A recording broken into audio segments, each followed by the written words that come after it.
안녕하세요. 저는 인천 송도에 거주하는 베이커리 카페를 운영하는 35살 여자입니다. 우연히 좋은 기회로 카페가 소문이나 잘 된 탓에 서울과 김포에 각각 2호점, 3호점을 냈어요. 남편은 대기업 마케팅팀 5년차 사원으로 근무하고 있는데요. 올 연말까지만 근무하고 저와 같이 카페 사업을 하기 위해 퇴사 예정입니다. 원래는 저 혼자 운영을 했는데요. 규모가 커지고 육아를 병행하며 하려다 보니 혼자는 버거워서 시아버님과 남편이 도와주기로 했거든요. 오래간만에 비가 와서 그런지 손님도 별로 없고 한산하네요. 카페에 앉아 음악을 들으며 비 오는 거리를 바라보고 있는데 참 많은 생각이 납니다. 지금은 왕래하지 않지만 한때는 가족이었던 저희 시누이와 시어머니 이야기를 좀 해볼까 해요. 제가 들려드릴 이야기는 막장 드라마에서 나올 법한 그런 이야기인데요. 지금은 건강하게 잘 자라 어린이집을 다니고 있지만 시누와 시어머니로 인한 스트레스로 당시 뱃속에 있던 우리 지아가 잘못될 뻔했던 사건이 있었거든요. 그 이후로 시댁과 연을 끊고 지낸 거고요. 하마터면 소중한 아이를 잃을 뻔했던 사연 들어보시겠어요? 그럼 지금부터 사연 시작하겠습니다. 저는 동갑내기 남편과 3살 된 딸아이와 함께 살고 있어요. 시아버지는 2년 전에 시어머니와 이혼하시고 저희와 함께 살고 계시죠. 부전자전이라는 말이 있죠. 시아버지나 남편이나 본래 선하고 착한 성격입니다. 왜 있잖아요. 남한테 싫은 소리 못하고 부탁도 쉽게 거절 못하는 타입의 사람들이요. 근데 화나면 뒤도 안 돌아볼 정도로 정말 무서운 사람들. 바로 저희 시아버지와 남편이에요. 그렇게 세상 착하던 시아버지, 남편이 학을 떼며 인연을 끄는 사람들이 있어요. 저는 연애할 때도 그렇고 남편의 성격 탓에 시댁과 갈등이 아예 없진 않겠구나 하며 어느 정도 각오를 했던 상태였거든요. 생각을 하고 사는지 의문인 시누이와 그 시누를 그저 오냐오냐 하는 시어머니. 제가 들려드리고자 하는 이야기의 주인공도 바로 그 아나무인의 극치인 시누이와 시어머니 이야기입니다. 시누이와 남편은 10살 차이가 납니다. 시누이가 늦둥이라 시부모님이 불면 꺼질까 날아갈까 하며 금지옥엽으로 키우셨어요. 그래서 남편은 어려서부터 시누이에게 많은 것을 양보하며 살았다고 합니다. 원래 남편은 의사가 꿈이어서 의대를 진학하고 싶어 했는데요. 어린 동생을 양육해야 하는 상황에 학비가 많이 들어가는 의대를 포기할 수밖에 없었죠. 시아버지가 동네 슈퍼마켓을 운영하셨는데 여유 있는 편은 아니었거든요. 남편은 정말 고민을 많이 했다고 했어요. 그래서 나이 든 부모님이 더 고생하는 것보다는 자신이 장학금을 받으며 대학을 다니는 게 조금이라도 부담을 덜어드리고 동생을 위해 다른 길을 선택하는 게 맞는다고 생각했대요. 결국 남편은 전혀 자신의 꿈과는 거리가 먼 컴퓨터 공학과로 진학했고요. 그렇게 착한 성정을 가진 남편과는 반대로 저는 할 말은 하고 절대 지고 못 사는 성격이에요. 좋게 말하면 털털하고 리더십이 강한 성격이지만 어른들이 보기엔 그저 드센 여자일 뿐이었죠. 그러다 남편을 만나고 결혼을 하고 아이가 생기면서 성격이 많이 누그러지긴 했어요. 간혹 제가 화를 참지 못하고 욱하려고 하면 남편이 옆에서 저를 잘 타일러 진정을 시켜줍니다. 남편과는 대학 시절 만나 연애 결혼한 케이스인데요. 성격상 연애할 때부터 남편은 답답한 구석이 많았어요. 결혼하면 달라지겠거니 했지만 사람 천성이 어디 못 간다 했던가. 아이가 생기니 좀 더 가정적이고 세심해지긴 했지만 그뿐이더라고요. 여전했어요. 그래도 서로 콩짝이 잘 맞은 덕에 10년 가까이 연애하고 지금까지 잘 살아오고 있는 것 같아요. 남에게 싫은 소리 하나 못하는 남편이 처음이자 마지막으로 화를 낸 적이 있습니다. 제가 시누이랑 시어머니 때문에 스트레스를 받아서 아이를 유산할 뻔했던 적이 있다고 했죠. 그때 저랑도 한 번도 싸운 적 없는 남편이 시누이와 시어머니께 불같이 화를 내더니 그 길로 바로 시댁과 연을 끊더라고요.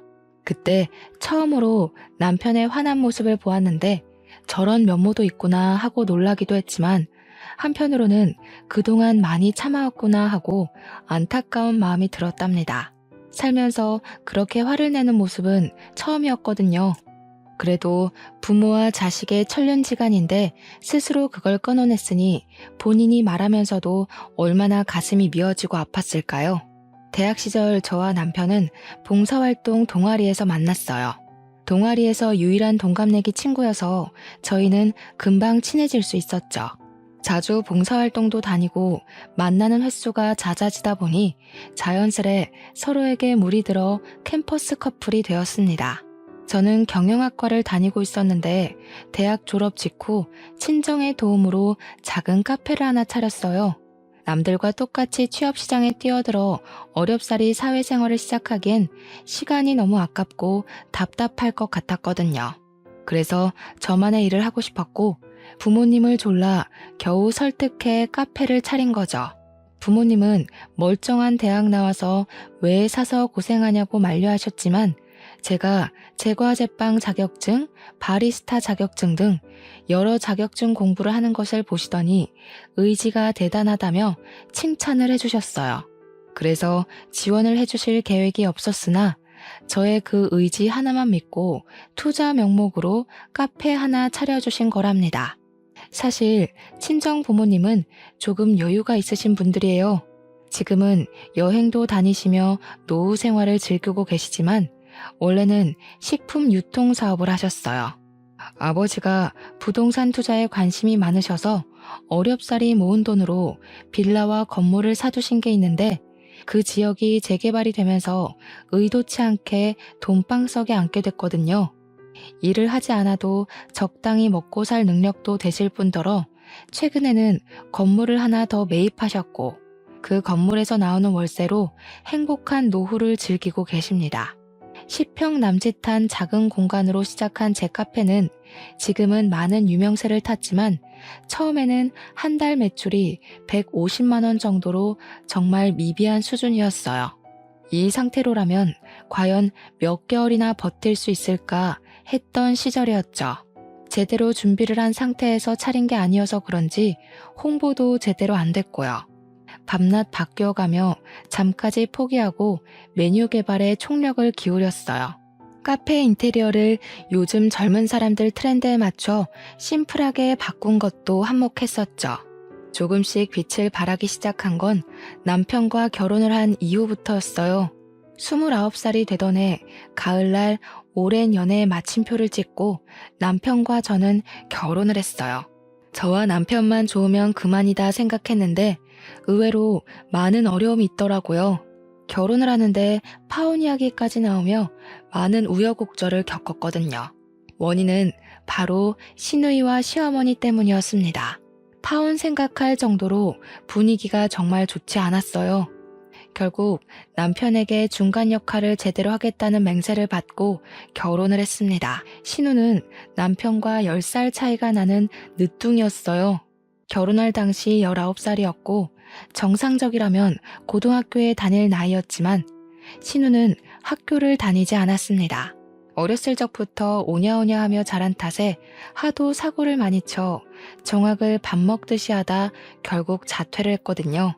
흔히 말하는 일진무리에 속해 있던 신우는 시도 때도 없이 싸움을 하기도 했고 미성년자 신분으로 술집에 가다 걸리기까지 하는 둥 사고를 쳐대는 신우 때문에 시부모님은 학교로 출근을 하다시피 하셨어요. 그래도 중졸은 면해야 한다며 어르고 달래서 검정고시를 치렀고 3번 만에 고졸 학위를 취득했어요. 그것도 시어머니가 닥달을 해대는 통에 겨우 공부했다더라고요. 지금 생각해보면 신우이는 심성도 머리도 나빴던 것 같네요. 살면서 신우처럼 제멋대로 생각하고 무식하게 행동하는 사람도 처음 봤거든요. 그러다 웬일인지 신우는 1년 정도 시간을 들여 간호조무사 자격증을 취득하더라고요. 집에서 10분 정도 거리에 있는 작은 병원에서 시간제로 일을 시작했고요. 그때만 해도 남편과 저는 신우가 이제야 정신 좀 차리려나 보다 하고 생각했답니다. 시어머니는 그런 시누이를 우리 집안에도 드디어 사자가 생겼다며 기뻐 날뛰셨고요.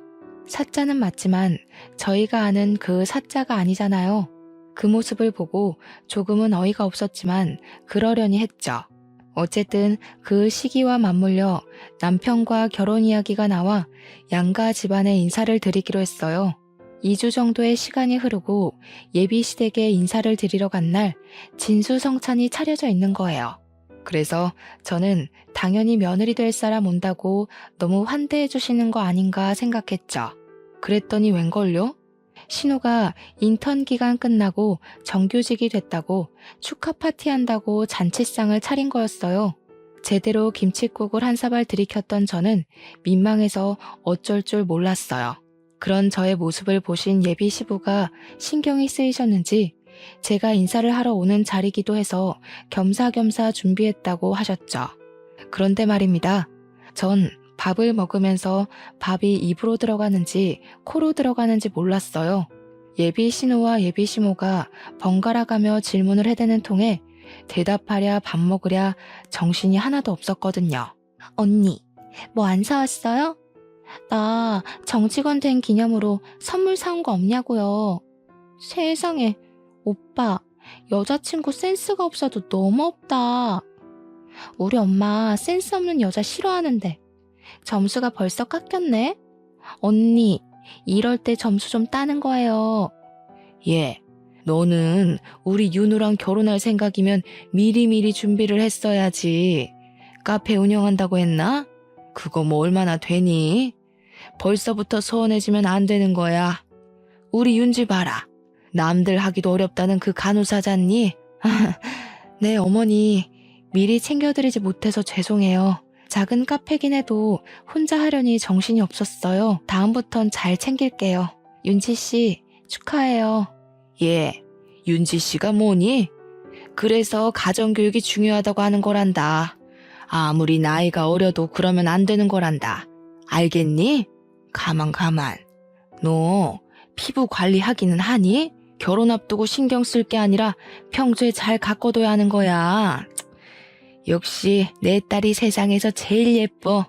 어떻게 처음 인사 오는 자리인데 면전에 대고 대놓고 저런 말을 하나요? 예비 시모는 제 면전에서 대놓고 외모 지적질을 하질 않나. 우리 간호사 선생님이라며 제 인사는 듣는 둥 마는 둥 하더니 예비 신우를 치켜 세워주기 바빴죠. 예비 신우는 말끝마다 선물하며 앞으로는 결혼하면 제때 챙겨주라며 조언이라고 하더군요. 남편은 어쩔 줄 몰라 하며 그저 난감해할 뿐이었고요. 그렇게 찝찝한 마음으로 인사를 드리고 늦은 저녁이 돼서야 나왔습니다. 자기, 아까 어머니가 하시는 소리 듣고 어떻게 가만히 있을 수 있어? 왜 아무 말도 않고 있었냐고. 내가 그런 소리 듣자고 인사 온 거야? 너무한 거 아니야? 난 상 차려준 거 보고 괜히 나 때문에 신경 쓰신 거 아닌가 걱정까지 했어. 근데 뭐? 선물? 피부 관리? 내가 진짜 어이가 없어서. 아무리 그래도 이건 경우가 아니지. 하은아, 미안해. 우리 엄마가 원래 동생이라면 사족을 못 쓰셔. 나이 차이가 많이 나다 보니 오냐오냐 하시는 게 좀 있으셔. 내가 나서주지 못해서 미안해. 다음부턴 그런 일 없게 할게. 한 번만 용서해주라, 응? 그래, 잘난 아들이 며느리 될 사람 데려온다니 눈에 안 차실 수도 있겠지. 그래도 어떻게 면전에 대고 그렇게 말씀하실 수 있는 거지? 사람을 얕봐도 유분수지. 앞으로 어머니가 나한테 한 번만 더 이러면 나 가만히 안 있을 거야. 알겠어? 알겠어, 미안해. 우리 엄마가 너한테 함부로 하는 일 절대 없게 할게. 그렇게 어렵사리 저희 집까지 인사를 마치고 상견례 날짜를 잡았어요. 아니나 다를까 상견례 날에도 예비 신우가 함께 자리했는데 정말 눈치가 없는 건지 본인이 마치 시어머니라도 되는 양 저희 부모님한테 이것저것 캐묻기 시작하더라고요. 누가 보면 경찰이 범죄자 취조하는 줄 알았다니까요. 정말 생각이라는 것을 하나 싶을 정도로 무례한 질문을 하기 시작하더군요. 이 자리가 어떤 자리인지 낄 때 안 낄 때 구분해야 하는데 무슨 생각인지 파악이 되질 않았습니다. 애초에 생각이란 걸 하지 않았을지도 모르죠. 우리 오빠는 대기업 다니면서 돈도 많이 버는데 언니는 코딱지만한 가게 하나 운영하면서 혼수나 예단을 제대로 할 수나 있겠어요? 매출이 잘 안 나온다고 들었는데 무슨 돈으로 결혼시킬 거예요? 아가씨, 저의 모아둔 돈도 조금 있고 형편에 맞춰 결혼할 거예요. 그렇게 걱정 안 해주셔도 돼요. 저희가 하는 결혼이니 최대한 손 안 벌리고 하려고요. 누가 언니한테 물어봤어요? 얘기하는데 끼어들지 말고 가만히 좀 있어봐요. 말이 나왔으니 하는 말인데 꾸민비나 예단은 얼마나 보내주실 건가요? 직업도 직업인 만큼 품위 유지비도 만만치 않을 것 같은데. 우리 윤지가 어려서부터 똑 부러지는 성격이라 짚고 넘어갈 건 짚고 넘어가야 해서요. 어차피 해야 될 얘기니 너무 기분 나빠하지 마세요. 틀린 말도 아니잖아요. 그 상황을 지켜보는 남자친구와 예비 시부는 그저 물만 들이켜고 있을 뿐이었어요. 본인들이 생각해도 어이가 없었던 거죠. 좋은 날을 앞두고 마련된 중요한 자리인 만큼 친정 부모님은 무례한 예비 신우와 예비 시모의 모습을 보고도 애써 화를 참으셨어요. 제가 성격을 아빠 닮았는데 아빠가 욱하려고 하시더니 주먹을 꽉 쥐고 참으시는 걸 봤거든요. 사돈 처녀가 오빠가 장가를 간다니 많이 서운한 모양이네요. 사부인 원하시는 것이 있으면 하은이 통해서 보내주세요. 그리고 신혼집은 정서방 회사 근처에 있는 곳으로 집을 한 채 선물로 주려 합니다. 집을 선물로 준다고요? 우와, 새언니네 아빠 정말 최고다. 어떻게 한두 푼도 아니고 집을 선물로 주시지? 엄마, 나도 저렇게 해줄 거지? 새로운 인생을 시작하는 만큼 집 하나쯤은 선물로 주고 싶네요. 정서방도 그렇고 하은이도 그렇고 빚으로 시작할 수는 없지 않습니까? 그리고 필요하신 예단이 있으면 하은이 통해서 보내주시죠. 잘 챙겨드리겠습니다. 사도는 이야기가 잘 통하는 것 같아서 다행이네요. 그럴수록 혼수나 예단은 넉넉히 해오셔야 되는 거 아시죠? 어디 하나 빠지지 않은 우리 아들 데려가려면 그 정도는 각오하셔야 하는 겁니다. 아시겠어요? 솔직히 저는 인내심이 한계에 이르러 그 자리를 박차고 나오고 싶었어요. 저와 제 부모님이 그런 소리를 들을 이유는 없잖아요. 제가 작은 카페를 한다고 돈이 되냐며 무시를 하지 않나? 첫 만남 때도 그래요. 제 외모 지적질에 신우 선물 안 사왔냐며 훈수를 두는 것 하며 뭐 하나 마음에 드는 게 없었어요. 결국 상견례가 끝나고 남자친구와 크게 다투게 되었죠. 자기야, 진짜 너무한 거 아니야? 저번 인사 때도 그렇고 오늘이 어떤 날인데 아가씨가 나서? 왜 아무 말도 안 하고 꿀먹은 벙어리처럼 행동하는 거야?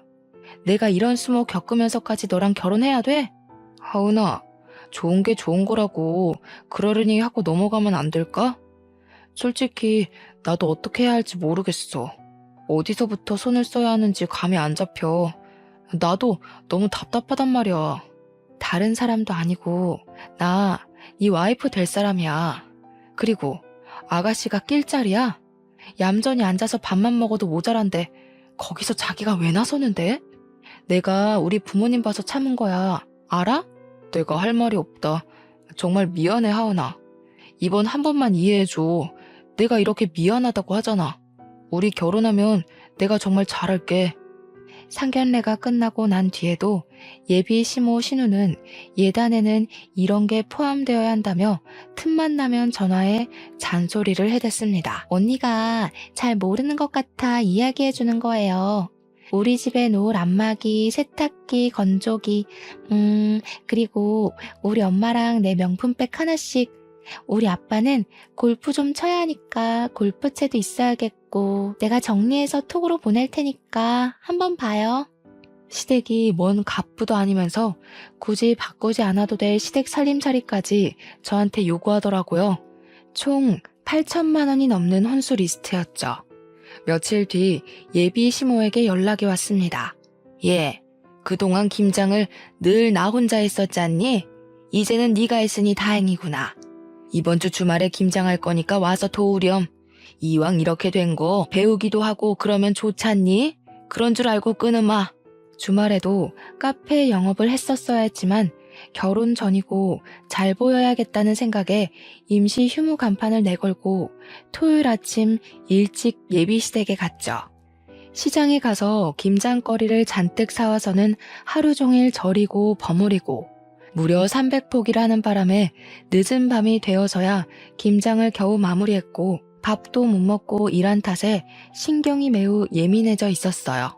남자친구 말대로 좋은 게 좋은 거라고 제 성질까지 죽여가며 어차피 결혼하면 제가 해야 할 거다 생각하고 그저 묵묵히 열심히 했어요. 예비 신우는 같이 했냐고요? 아니요.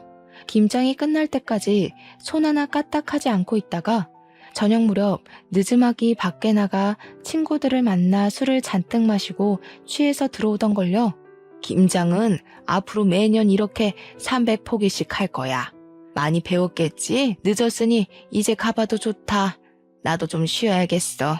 고생했다는 말 한마디도 없이 피곤해서 쉬어야겠다는 예비 시모의 모습을 보고 정말 기가 찼습니다. 하루 종일 입으로 떠들어대는 탓에 피곤할 만도 하겠죠. 저한테 이래라 저래라 여기로 옮겨라 양념 더 넣어라 제가 무슨 노예인 줄 알았네요. 어이가 없었고 힘든 게 가라앉아 정신이 조금씩 들 무렵 하루 종일 꺼놓았던 휴대폰을 다시 켰죠. 오늘 김장하는 날인 거 알았어 몰랐어? 왜 안 왔니? 어?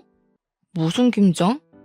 김장한다는 소리 못 들었는데 우리 김치 맨날 주문해서 먹었는데 이번에는 웬일로 김장을 하셨지? 그럼 지금 이 시간에 끝난 거야? 안 피곤해? 데리러 갈까? 진짜 너무하네. 결혼 전인데도 이렇게 부려먹고 인색하게 굴고 너희 집은 나를 도대체 어떻게 생각하는 거니? 내가 너희 집 종살이 하려고 결혼하냐? 오늘 고생 많았어. 내가 알았으면 같이 가서 도와줬을 건데. 다 필요 없어. 이건 정말 아닌 것 같아. 우리 이 결혼 진지하게 다시 생각해보자. 결혼 전인데도 이러는데 결혼해서는 아주 더하겠네. 당분간 서로 생각할 시간을 좀 갖자. 저는 남자친구에게 도저히 이건 아닌 것 같다며 따져 물었어요. 결혼 전인데도 이렇게 들들 볶아대는데 결혼하고 나면 더하면 더했지 저는 파혼까지 염두에 두고 있었기에 과연 이 결혼을 하는 게 맞는지 진지하게 고민했어요. 정말 한 달 정도 되는 시간 동안 잠도 제대로 못 자며 친정 부모님께 내색도 못하고 끙끙댔죠. 그래도 어른들이 살아온 세월은 무시 못하나 봅니다.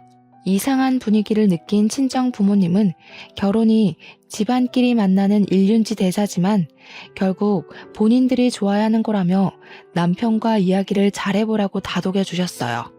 제 결정이 어떠하든 따라주시겠다며 말이죠. 한 달 정도의 시간이 흐르고 오랜만에 남자친구와 어렵사리 화해했습니다. 우리 결혼하고 나서도 계속 이런 식의 아나무인이면 바로 이혼이야. 중간 역할을 제대로 해야지. 내가 종살이 하려고 자기랑 결혼하는 게 아니잖아. 반대로 우리 집에서 자기한테 그렇게 막대하면 기분 좋아? 정말 미안해. 내가 뭐라고 할 말이 없다. 결혼하면 나도 한 가장이니까 중간 역할 잘할게. 동생이나 우리 엄마가 너 괴롭히는 일 없을 거야. 내가 아주 단속해놓을게. 그렇게 우여곡절을 겪고 결혼에 골인했어요. 남편이 저와 파혼할 뻔한 것이 충격이었는지 오피스텔과 시댁을 오가며 신우와 시어머니께 한참을 이야기하더라고요.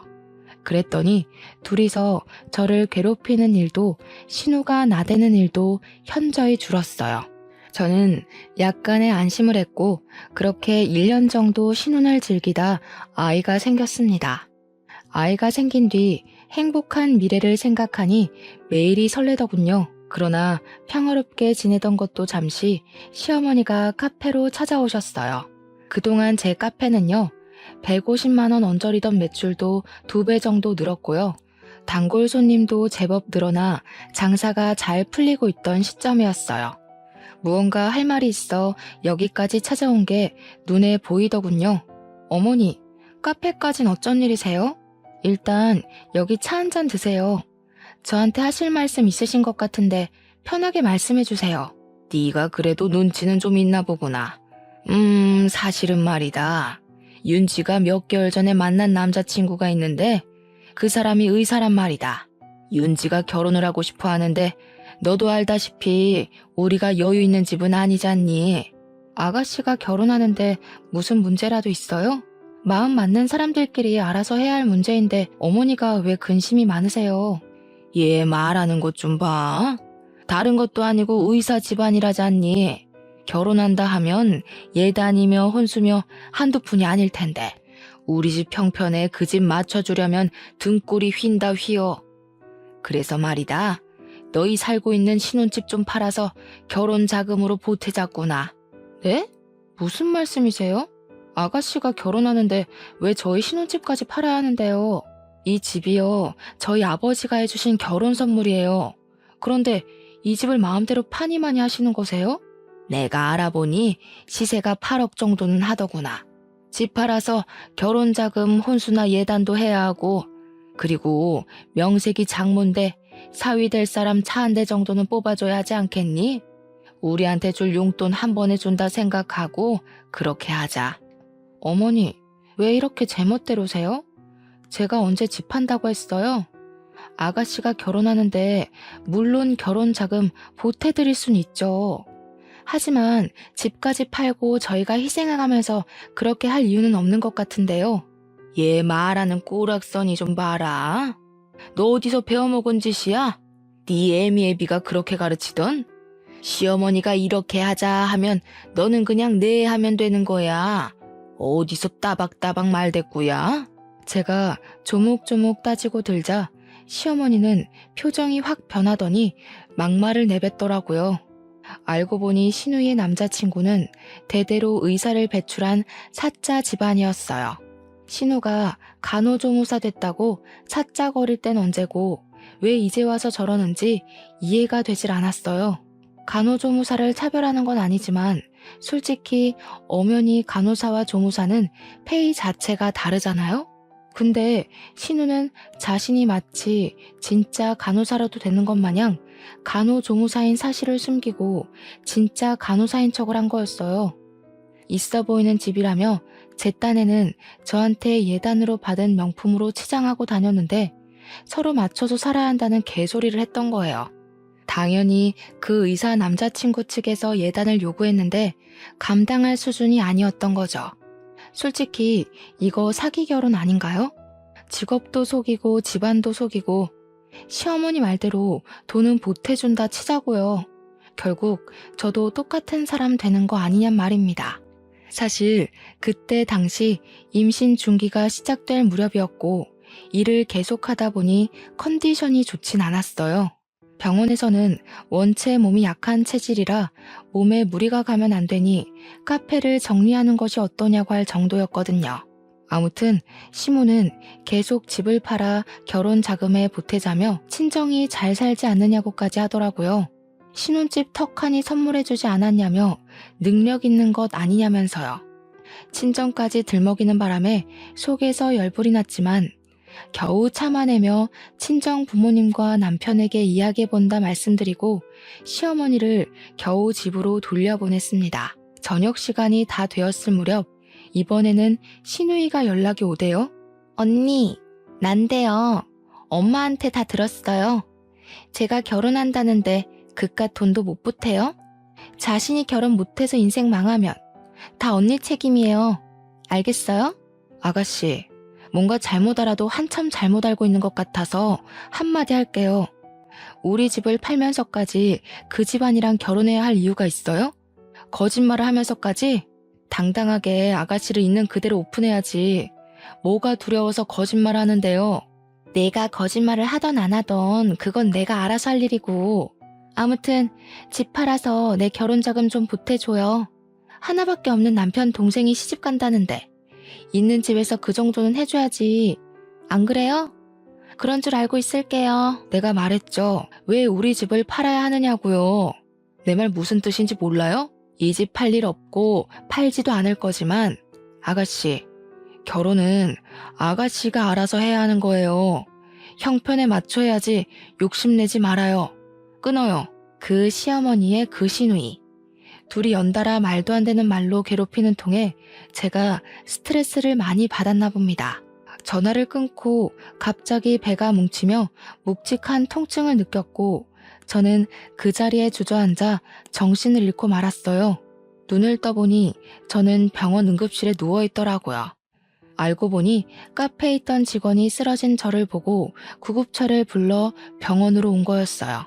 병원에서는 제 휴대폰으로 남편에게 연락을 한 뒤였고 연락을 받고 달려온 시어머니는 옆에서 똥 씹은 표정으로 절 노려보고 있었어요.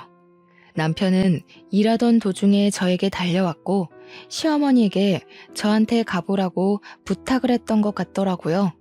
시어머니 표정은 내가 왜 여기에 있어야 되냐, 귀찮아 죽겠네, 딱 이런 느낌이었습니다. 저는 스트레스 및 과로로 인한 쇼크가 일시적으로 온 거였고 하마터면 아기가 위험할 뻔했다는 의사의 말에 남편은 얼굴이 굳더라고요. 무슨 일이냐 물으니 시어머니는 당연히 아무 말도 안 하고 계시고 우물쭈물하던 카페 직원이 자신이 본 것을 그대로 이야기해 주더라고요. 사실 저분이 카페로 찾아오셔서는 사장님이랑 말씀을 나누시는데 돈 이야기를 하시는 것 같더라고요. 가시고 나서 얼마 안 있다 전화를 받으셨는데 통화가 끝나고 한숨을 깊게 내쉬시더니 그대로 쓰러지시더라고요. 무슨 말씀을 나누신 건지 모르겠지만 제가 본 건 그게 다예요. 자기야, 신경 쓰지 마. 별일 아니야. 별일이 아니긴 뭐가 아니야. 아이를 잃을 뻔했다잖아. 엄마, 이 사람한테 무슨 이야기 한 거예요? 전화는 또 뭐고? 사실대로 말해요. 예, 너 지금 엄마한테 그게 무슨 말버릇이야? 나 때문에 쓰러지기라도 했다는 거냐? 그래, 내가 윤지 결혼 이야기를 좀 했다. 너희 집 팔아서 결혼 자금 좀 보태라고. 그게 그렇게 못할 말이냐? 그리고 쓰러진 게 왜 내 탓이야? 자기 몸 하나 간수 못하는 주제에 그걸 왜 내 탓으로 돌려? 남편은 제발 조용히 좀 하라며 소리치는 시어머니를 병원 밖으로 내쫓았어요. 병원 밖으로 끌려나가다시피 하면서도 저에게 삿대질을 하며 몸 관리나 잘하라고 소리치더군요.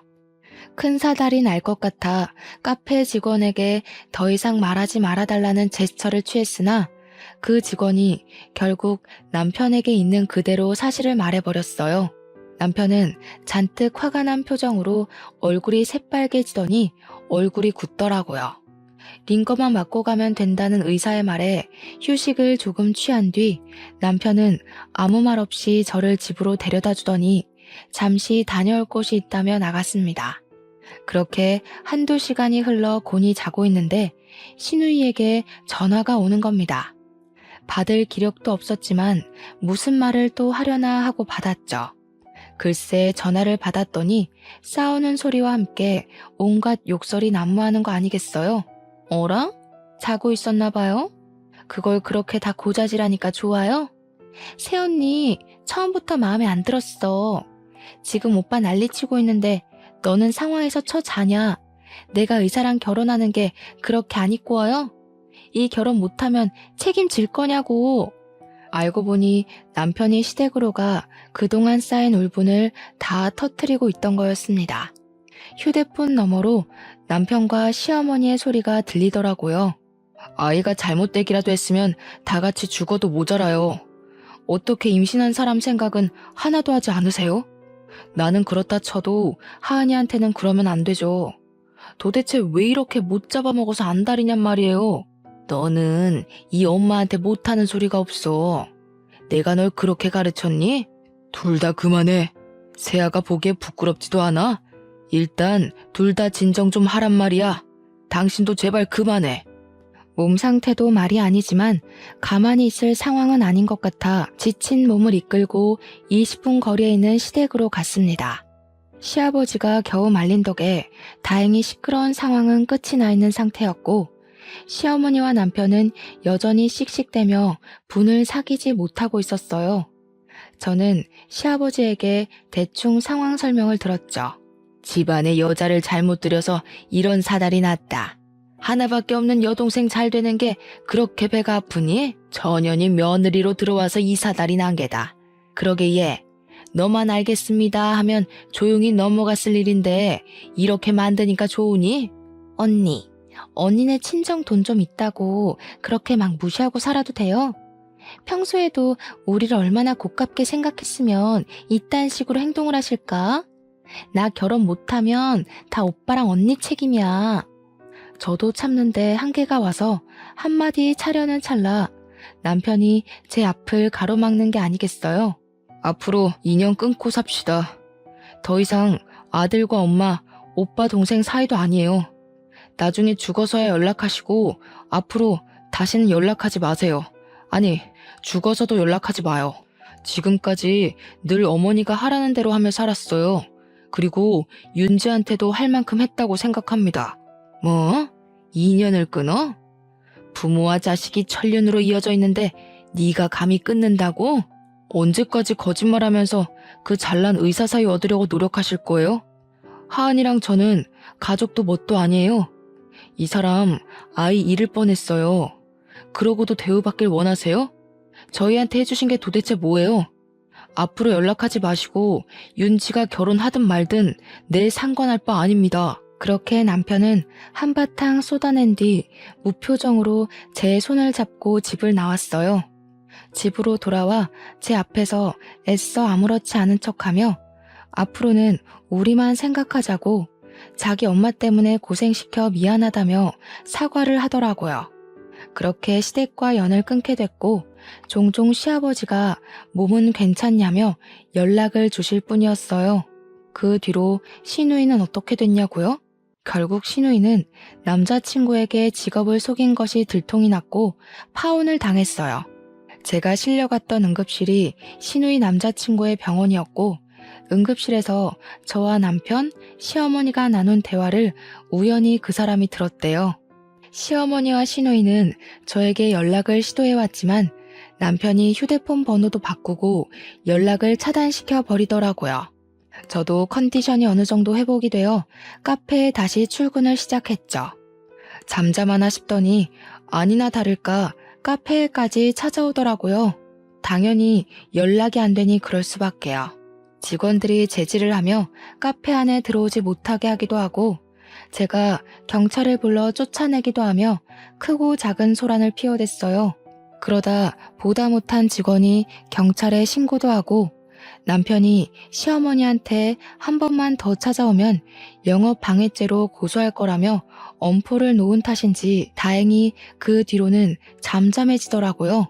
그렇게 한바탕 소란이 마무리되고 조금은 평화로운 시간이 찾아왔답니다. 우연히 인터넷으로 제 카페가 동네 맛집으로 소개되면서 방송에 나오게 됐는데 점점 유명세를 치르기 시작하더라고요. 덕분에 잡지사 인터뷰도 해보고 방송 출연으로 인해 지역 맛집으로 선정되기까지 했습니다. 실제로 방송 출연을 하다 보니 입소문이나 자연스럽게 승승장구하게 되더군요. 500만 원 정도 수준에서 월 2천, 많게는 2,500만 원으로 매출도 급상승하더라고요. 혼자 카페를 운영하기 어려운 수준이 되자 남편은 회사를 연말까지만 다니기로 했어요. 퇴사 후 저와 같이 카페 사업을 하기로 했거든요. 서울에 2호점, 김포에 3호점을 낼 정도로 번창하게 되었답니다. 그렇게 돈을 차곡차곡 모았어요. 신혼집을 정리하고 모은 돈을 보태서 지금 살고 있는 송도의 아파트로 이사를 왔고요. 아이가 태어나고 직원들에게 업무를 일임하며 잠시 쉬고 있는데요. 정말 그야말로 행복한 나날을 보내고 있었습니다. 그들이 또 나타나기 전까지는 말이죠. 서울에 2호점을 낸 지 얼마 되지 않아 저희도 배달 서비스를 시작하게 되었어요. 요즘에는 인터넷으로 주문과 결제를 할 수 있는 편리한 세상이 온 거죠. 정신없는 와중에 저희 카페를 홍보해주는 업체로부터 이상한 연락을 받았어요. 며칠 전부터 카페에 대한 안 좋은 글이 퍼지고 있다는 겁니다. 저희가 홍보하면서 손님들과 소통하는 메신저가 있는데 거기에 계속 악플이 달리고 블로그에 저희 카페에서 이물질이 발견됐다며 비위생적이라는 내용이 담긴 글들이 수두룩한 거 아니겠어요? 댓글 중에는 아이를 욕보이는 댓글도 있어 이대로 두고 볼 수는 없었죠. 바로 경찰에 신고해서 악플러들을 모조리 고소할 생각이었습니다. 한 달 정도가 지났을까 경찰서에서 한 통의 전화가 걸려왔어요. 이혜원 씨 되시죠? 안녕하세요. 여기는 서울경찰서 행정팀인데요. 혹시 김경자님, 정윤진님과 관계가 어떻게 되실까요? 명예훼손 및 인터넷 허위사실 유포 혐의로 입건되셔서 인적 사항을 조사해야 하는데 도통 말을 하지 않아서요. 네?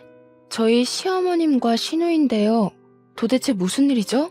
이하은 씨가 운영하는 블로그에 허위사실 유포하고 악플 달고 이 사람들이 그 사람들이더군요.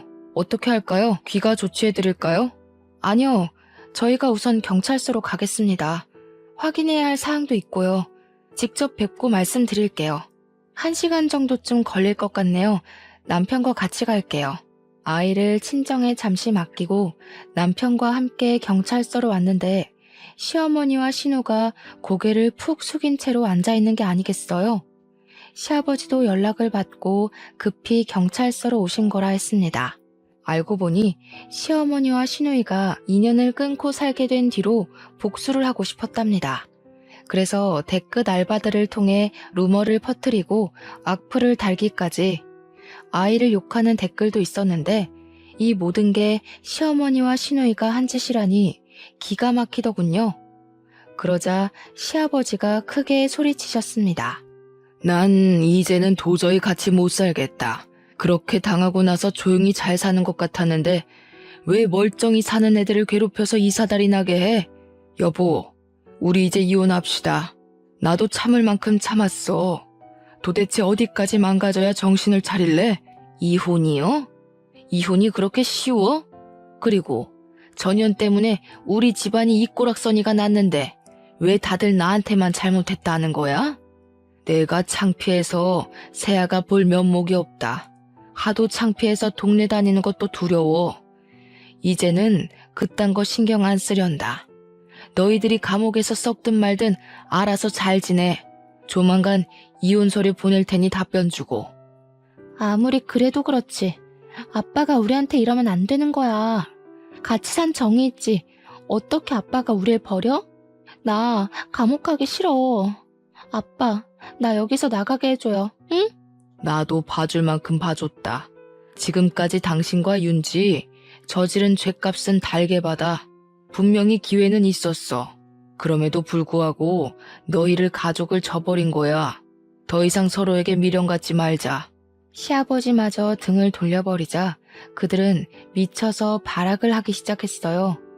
저러다 무슨 일 생기는 건 아닌지 걱정을 많이 하더라고요. 자기야, 내가 곰곰이 생각해봤는데 아버님 우리랑 같이 사시는 건 어때? 이렇게 된 거 혼자 계시게 하지 말고 우리가 모시고 사는 것도 좋을 것 같아. 카페 일도 바빠지면 아버님한테 도와달라고 하고 또 지아도 그렇고. 정말? 정말 그래도 돼? 우리 아버지랑 사는 거 안 불편하겠어? 그렇게 말해줘서 정말 고마워 하은아. 내가 앞으로 더 잘할게. 우리 가족이 계속 못난 모습만 보여줘서 미안해. 며칠 뒤 저희 집으로 시아버지가 이사 오셔서 함께 살게 되었죠.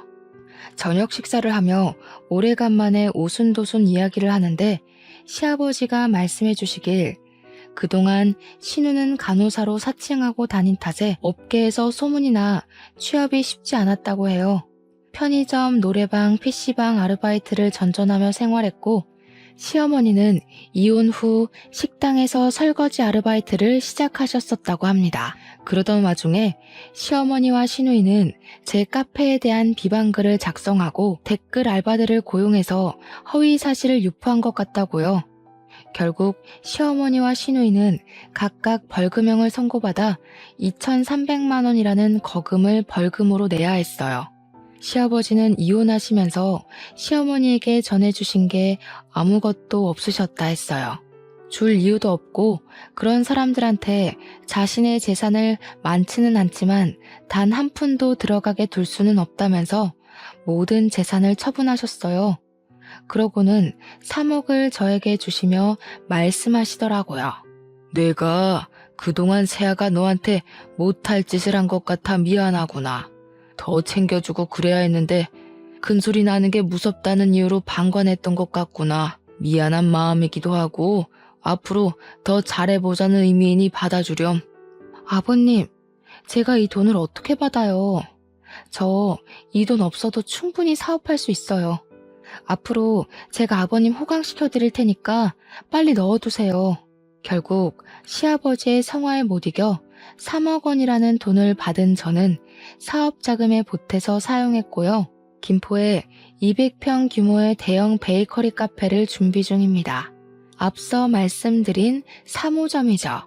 지금은 시아버지, 남편과 사랑스러운 아이와 함께 행복하게 잘 지내고 있어요. 일하랴 바쁠 때면 시아버지가 아이를 돌봐주시기도 하거든요. 동네에서 손녀 바보라고 소문도 자자하세요. 여기까지가 제 사연입니다. 어떠셨나요? 솔직히 시누이와 시어머니만 아니었으면 정말 완벽한 가정을 이루어 살 수 있었을 거예요. 저한테 이런 일이 일어날 줄은 꿈에도 몰랐지만 인생 공부했다고 생각할래요. 혹여나 여러분도 저와 비슷한 일을 겪고 계시면 저처럼 참지 마시고 할 말 모조리 다 하세요. 그게 뒤탈 없고 깔끔하거든요. 저의 긴 사연 읽어주셔서 감사합니다. 언제 한번 저희 카페에 놀러 오세요.